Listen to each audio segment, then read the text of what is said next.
আমাদের দৃষ্টিভঙ্গি খুব পরিষ্কার।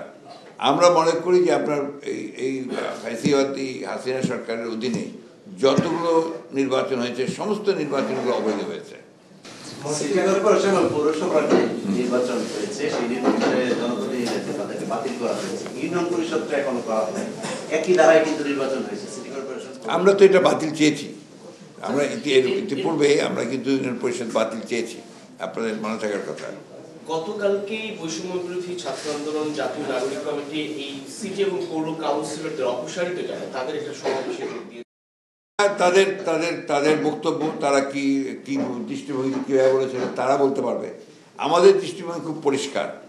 আমরা মনে করি যে আপনার এই ফ্যাসিবাদী হাসিনা সরকারের অধীনে যতগুলো নির্বাচন হয়েছে সমস্ত নির্বাচনগুলো অবৈধ হয়েছে, এবং সেই কারণেই আমরা স্থানীয় সরকারগুলো ভেঙে দেওয়ার জন্য আমরা আহ্বান জানিয়েছিলাম, এবং যে সবগুলো ভাঙা হয়েছে কিন্তু আপনার শুধু ইউনিয়ন পরিষদটা করা হয়নি।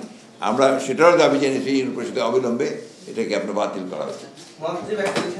এই নির্বাচন সংস্কারে যখন কথা হচ্ছে, রাজনৈতিক দলগুলো বিশেষ করে ছাত্রদের মধ্যে পরস্পর বিরুদ্ধে সুর আমরা দেখছি। কেউ বলছে যে আর কিছুদিন সময় দেওয়া যেতে পারে, সেটা নিয়ে আবার জাতীয় অনৈক্য তৈরি হচ্ছে কিনা যখন সবাই কথা বলছে, এই জায়গাটা এই বিষয়টা নিয়ে আমরা কথা বলেছি। আমরা মনে করি যে এই বিষয়ে সবচেয়ে বড় ভূমিকা পালন করা দরকার আপনার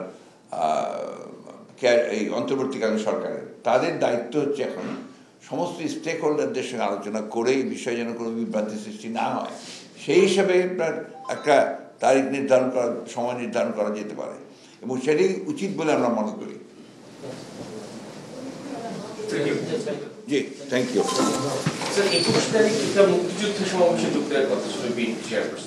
হ্যাঁ, এটা উনি অসুস্থ হয়ে পড়েছেন, গত পরশু রাত থেকে একটু অসুস্থ হয়ে পড়েছেন, যে কারণে চিকিৎসকদের পরামর্শ অনুযায়ী এটাকে স্থগিত করা হয়েছে। সেটা হচ্ছে একটা বিষয়, একটু আপনার সংবিধান সংশোধনে এখন সংসদের কাছেই একটা এই রায়ের মধ্যে, সেটা কি আসলে সংবিধান সংশোধনের এখতিয়ার বিচার বিভাগীয় স্বীকৃতি দেয়া হয়েছে এই রায়ে, কিন্তু যে সমস্ত বিষয় আদালত অসাংবিধানিক এবং সেটা অবৈধ ঘোষণা করা হয়েছে, সেই বিষয়গুলো আসলে সংবিধানের বেসিক স্ট্রাকচার গণতন্ত্রকে ধ্বংস করে দেওয়া হয়েছিল এবং ক্যারেক্টারটা পাল্টে দেওয়া হয়েছিল। সেই জন্য এটা সুপ্রিম কোর্ট অলওয়েজ সংবিধানের ব্যাখ্যা প্রদানকারী হিসেবে সাংবিধানিক স্বীকৃতি আছে আর কি। অনলি সুপ্রিম কোর্টই যে কোনো অ্যানেক্টমেন্ট পার্লামেন্টে যেটা পাস হয় এবং সংবিধানে যেটা পরিবর্তন হয় সেটা সাংবিধানিক কিনা সেটা ইন্টারপ্রিট করার ক্ষমতা সুপ্রিম কোর্টের, এটা সাংবিধানিক স্বীকৃতি। সেই হিসাবে কোর্ট মনে করেছে যে তত্ত্বাবধায়ক সরকার ব্যবস্থা যেটা ইন্ট্রোডিউস করা হয়েছিল, আমরা করেছিলাম, সেটা বেসিক স্ট্রাকচার হিসাবে স্বীকৃতি দিয়ে বলা হয়েছে এই বেসিক স্ট্রাকচার অর্থাৎ গণতন্ত্রকে ধ্বংস করে দেওয়া হয়েছিল, সেই জন্য এটাকে বেসিক স্ট্রাকচার ঘোষণা দিয়ে এটাকে পুনর্বহালের কথা বলা হয়েছে এবং সেই সংশোধনীগুলো বাতিল করা হয়েছে।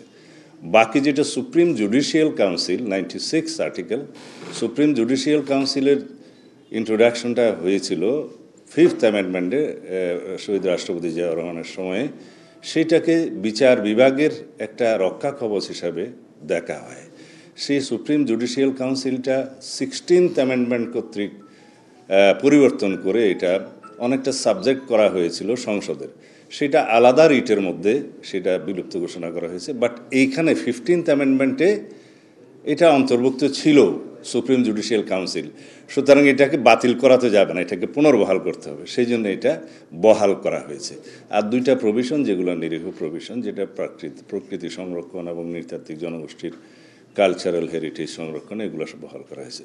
বাট যে 6টা বিষয় অ্যাড্রেস করা হয়েছে, যেমন আমি বললাম তত্ত্বাবধায়ক সরকার সংক্রান্ত, আর রেফারেন্ডাম সংক্রান্ত যে বিষয়টা গণভোট, যেটা আর্টিকেল 142-তে উল্লেখ করা ছিল, যে সংবিধানের আর্টিকেল 8 যে রাষ্ট্র পরিচালনা মূলনীতি এবং আর্টিকেল 48, 56 এবং 142 ইটসেলফ, এই ধারাগুলোতে কোনো পরিবর্তন আসলে সংবিধানে বলা আছে রেফারেন্ডাম লাগবে।